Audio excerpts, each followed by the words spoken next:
Perfeito, eu também não tenho exatamente essa informação, o ouvinte queria tirar dúvida aqui, mas o fato é o seguinte, infelizmente a gente continua vivendo, aliás, deixa eu puxar aqui pela memória, eu vou tentar puxar pela memória aqui, vou puxar, viu, pela memória, porque crise nesse país nunca deixou de existir. Se a gente voltar a um passado, não no período ainda da monarquia, vamos um pouco mais aqui para frente. Não vamos àquele período em que só de uma quartelada, do período que se estabeleceu a República, mesmo antes da República, já tínhamos crise na monarquia. Depois veio aquela quartelada, se transformou em República, e por aí vai. Os generais, militares, que tomaram o poder. Vamos tratar um pouco antes disso aqui, porque é muito difícil a gente puxar assim do nada da memória as crises que esse país continua convivendo, dia após dia. Vamos aqui desde o período do primeiro presidente civil, de lá para cá, só crise. Foi o presidente civil, que foi o presidente Moraes, que inclusive assumiu ainda tutelado pelos militares.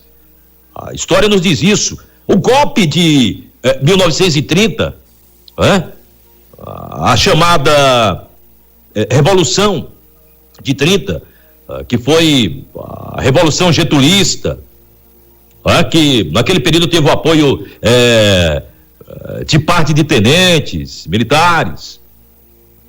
O período Getúlio, basta a gente lembrar um pouco, puxar pela memória, que foi um período ditatorial terrível, que aliás, começou muito antes da chamada Estado Novo. Vocês devem lembrar isso, começou muito antes. A própria saída de Getúlio do poder, estou aqui tentando puxar pela memória, crise. A própria saída de Getúlio do poder foi uma pressão militar, inclusive, para que o Getúlio permanecesse, para que que não houvesse uma eleição, para que Getúlio permanecesse no poder, enfim. Rapaz, é crise que se a gente for puxar pela memória, a gente não consegue. Estranhamente, inclusive, naquele período, Getúlio apoiado por Prestes, Getúlio volta, eleito, Getúlio se mata, pressionado, acusado de corrupção. A posse de Getúlio só foi garantida pelos militares, de crise. A história, quem não lembra, quem gosta de história, a história dos 50 anos em 5, onde o país começou ali a tentar se estabilizar culturalmente, ter mais uma situação confortável na inflação, a cultura começou a ganhar corpo, o futebol, foi aquele período, nesse período que foi chamado aí a história dos 50 em 5, são crises, gente, crises.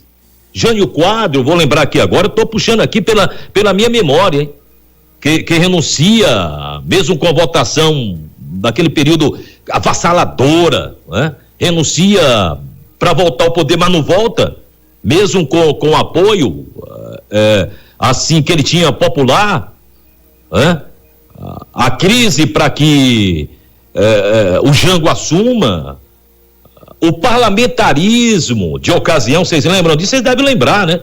A derrubada do próprio parlamentarismo.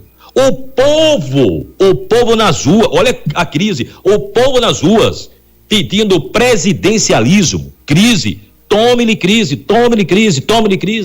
Jango volta, é derrubado, 20 anos, esse período aí ninguém lembra dessa crise, né? De regime militar duro, 20 anos do regime militar. Deixa eu puxar mais aqui o presidente que seria o primeiro presidente civil, depois do regime militar, morre. Olha as crises, morreu antes de tomar posse, e aí caiu no colo de quem? Caiu no colo do Sarney. Quem era Sarney? o verdadeiro apoiador do próprio regime militar, que também foi um desastre, o seu posicionamento político, as suas ações políticas. Veio quem aí, aquele que dizia caçador de Marajá, que afundou o país em crise, o Collor, que sofreu impeachment, mas se renunciou. Meu amigo, é crise.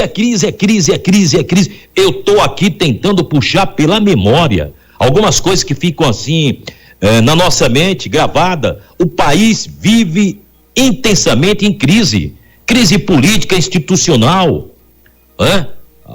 A crise mais recente, a da Lava Jato, que envolveu alguns medalhões do próprio Partido dos Trabalhadores. Recentemente o presidente preso, depois solto. Segundo mandato, a Dilma foi impeachmentada. Crise, é só crise, o país vive em crise. Estamos aqui no momento atual em crise institucional, crise institucional. Eu puxei pela memória para chegar aqui para dizer: esse país, amigo, não para de ter crise, é uma crise atrás da outra.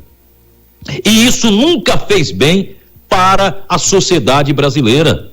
O país precisa produzir, o país precisa crescer, e nós estamos estagnados a tudo isso aí. A crise é institucional. Estamos aqui falando de uma república e de um regime democrático de direito, constitucional está aí. E os poderes estão divididos, executivo, legislativo, nem tanto legislativo, porque a gente sabe como funciona esse outro poder que aí está, mais ligados aos seus interesses corporativos, políticos, interesses que permeia todo esse Congresso e todo o Senado também. Mas a crise institucional entre o Supremo Tribunal Federal, o guardião da Constituição brasileira, entre o poder maior também da nação, o Executivo, pedindo para que as pessoas vá à rua, invada o Supremo Tribunal Federal. Impeachment é pedido de um ministro que está aí para ser avaliado, não vai dar em nada, já foi dito isso pelo próprio presidente do Senado. Vários pedidos de impeachment do atual presidente da República, está lá nas mesas engavetadas do atual presidente, para você ver o que fosse a ter um Congresso. É só ele pisar na bola para ver se esse pedido de impeachment não sai para ser tratado na plenária daquela casa. Sai, mas por enquanto é engavetado, é algo que tem ali como uma fonte de segurança o próprio Congresso. Calma, devagar com a dor, porque eu sando de barro. Olha quantos pedidos eu tenho de impeachment aqui. Então, é assim a crise, ela é institucional. Enquanto essa crise institucional que permeia esse viés político, nós estamos com a crise maior, que não é sanada, solucionada, a crise sanitária que o nosso país está vivendo, grave, séria, de mais de 500 mil de pessoas que morreram e continua morrendo gente. Estamos com a crise do desemprego, milhões de desempregados nesse país, milhões, empresas algumas que faliram e outras que têm dificuldade para se manter na competitividade de mercado. Então, é essa pauta que deveria ser tratada e que deveria ser discutida, apresentada como fonte de solução para melhorar esse país. Então, chega de crises e mais crises, e que são pontuadas, levadas com o interesse, repito, corporativo do processo político, que continua até hoje nesse país. Então o país sempre foi fundado em crises, sempre em crise, uma atrás da outra, e isso é lamentável. Estamos convivendo com mais uma delas. Então, quando se fala desse encontro, é para apaziguar a situação, e é preciso que os poderes entendam isso. Os poderes estão aí, devem ser respeitados, o poder emana do povo, cada um dentro da sua competência, o Executivo, o Supremo, o Congresso, o Senado. E nós, civis, cidadão civil, qual é a nossa competência? É só de analisar? Bom, se esse for o papel, que analisemos aqui a situação de momento que se encontra esse país. Mas o que eu disse aqui é só buscar a história, não precisa ir tão longe, para você entender que o país sempre viveu em crise, uma crise atrás da outra crise, lamentavelmente. São 12h42 agora.